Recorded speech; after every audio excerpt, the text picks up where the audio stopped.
You guys can hear that, can't you? Well,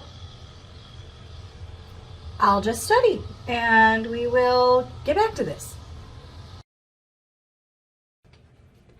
Hi guys, welcome back. I'm going to try this again. I think the mowers are gone, so we shouldn't have that interrupting us anymore. But today is our daily video. Welcome, thanks for watching. And we're going to go over to Habakkuk chapter 3, verses 17 and 19. Or through 17 and 19. Gosh, I am so excited about this. So we're going to go ahead and read it in the King James. Though the fig tree shall not blossom, neither shall fruit be in the vines, the labor of the olive shall fail, and the fields shall yield no meat. The flock shall be cut off from the fold, and there shall be no herds in the stalls. Yet I will rejoice in the Lord. I will joy in the God of my salvation. The Lord is my strength, and he will make my feet like hinds' feet, and he will make me to walk upon high places. So I want you to focus on, yeah, that's a lot of bad stuff. That's a lot of things that Habakkuk, he's a prophet, and he's talking about. All of this stuff is going wrong. All of anything that can be shaken will be shaken. He's saying, regardless if all these things go wrong, I will still praise you.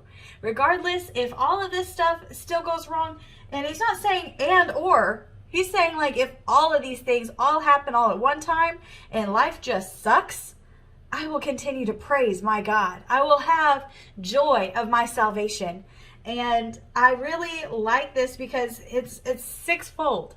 So he's saying, even if the tree does not blossom, even if the vines don't bear fruit, even if the olive crop fails, and these are all things that man would put their trust in, because that's ways of increase. That's ways of finances for them.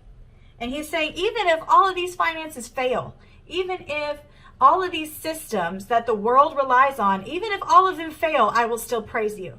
And he's saying the olive crop fails, the crop of the fields fail, the flock is cut off from the fold, if no herd is in the stalls. He's saying the only way that he can make this consecration, the only way that he can say, I have this strength, the only way he can say that is what he says at the end. He says, you will make me strong. You are my strength. He says, the Lord is my strength.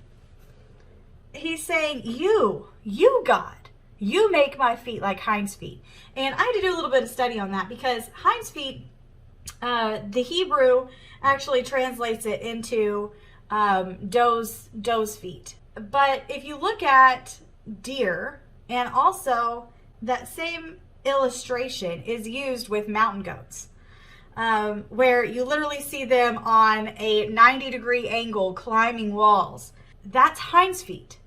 Where the deer, a way that they run is whenever they start getting full speed, their front hooves will go forward, and then their back hooves will hit that exact same spot, is able to kick off from that spot.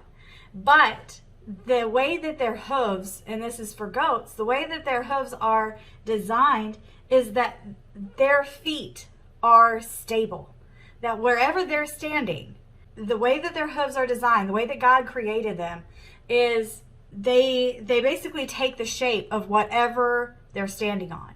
So it becomes sure-footed. They have very, very great balance, which causes them to walk on high places, which causes them to go above where their enemies would be living, get them away from their enemies, away from their predators.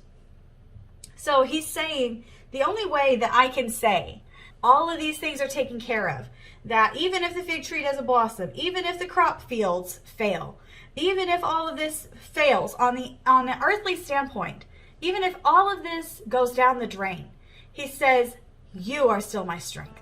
You still cause me to walk in high places, and you cause me to have those hinds feet where I can keep running. I can take off.